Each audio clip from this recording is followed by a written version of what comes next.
ভূমিকম্প ঘটে গেল টি-20 বিশ্বকাপে। ক্রিকেটের রিক্টার স্কেলে এই কম্পনের মাত্রা কোথায় গিয়ে ঠেকবে কে জানে। তবে কম্পনের নাম হতে পারে অঘটন, আর সেটাই ঘটালো জিম্বাবুয়ে। কলম্বোতে অস্ট্রেলিয়াকে 23 রানে হারিয়ে জিম্বাবুয়ে যেন বুঝিয়ে দিল টেস্ট খেলুড়ে দলগুলোর মধ্যে শক্তিতে ছোট হলেও তারা এখনো ফুরিয়ে যায়নি।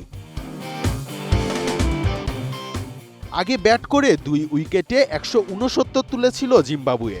জবাবে রান তাড়া করতে নেমে মাত্র 146 রানে অল আউট হয়ে যায় 2021 সালে টি-20 বিশ্বকাপ চ্যাম্পিয়ন অস্ট্রেলিয়া। জিম্বাবুয়ের হয়ে 56 বলে 64 রানে অপরাজিত ছিলেন ওপেনার ব্রায়ান বেনেট।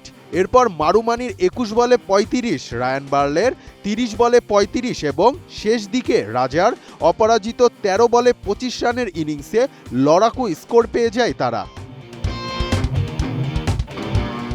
বোলিংয়ে জিম্বাবুয়ে যতটা ভালো করেছে তার থেকে বেশি চোখে পড়েছে অস্ট্রেলিয়ার ব্যাটসম্যানদের ব্যর্থতা।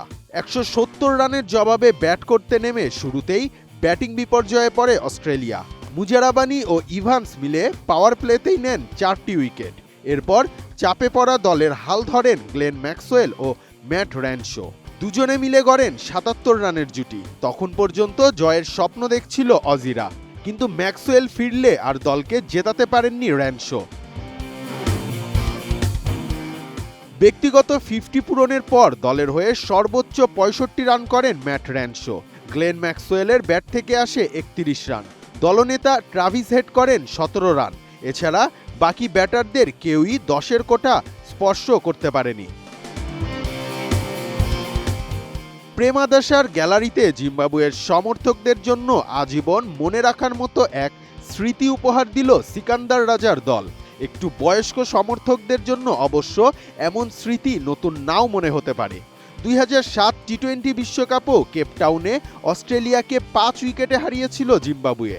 সেই জয়ের পর আজ এই সংস্করণে বিশ্বকাপে দ্বিতীয় মুখোমুখিতেও জয় পেল জিম্বাবুয়ে। টানা 2 জয়ে 4 পয়েন্ট নিয়ে বি গ্রুপে পয়েন্ট তালিকার 2-এ উঠে এলো জিম্বাবুয়ে। সুপার 8-এ ওঠার পথটা তাদের জন্য আরেকটু মসৃণ হয়ে গেল। এদিকে শ্রীলঙ্কার সংগ্রহ 2 ম্যাচে 4 পয়েন্ট। তবে জিম্বাবুয়ের থেকে নেট রান রেটে এগিয়ে শীর্ষে রয়েছে তারা। 2 ম্যাচে 1 জয় ও 1 হারে 2 পয়েন্ট নিয়ে 3-এ চলে এসেছে অস্ট্রেলিয়া। গ্রুপ পর্বে আর 2টি ম্যাচ খেলবে অস্ট্রেলিয়া, প্রতিপক্ষ শ্রীলঙ্কা ও ওমান। পরের ম্যাচে যদি অস্ট্রেলিয়া শ্রীলঙ্কার কাছে হেরে যায় তাহলে সুপার 8-এ ওঠার পথ দৃশ্যত রুদ্ধ হয়ে যাবে তাদের জন্য। রিশাম সাহাব, এটিএন নিউজ।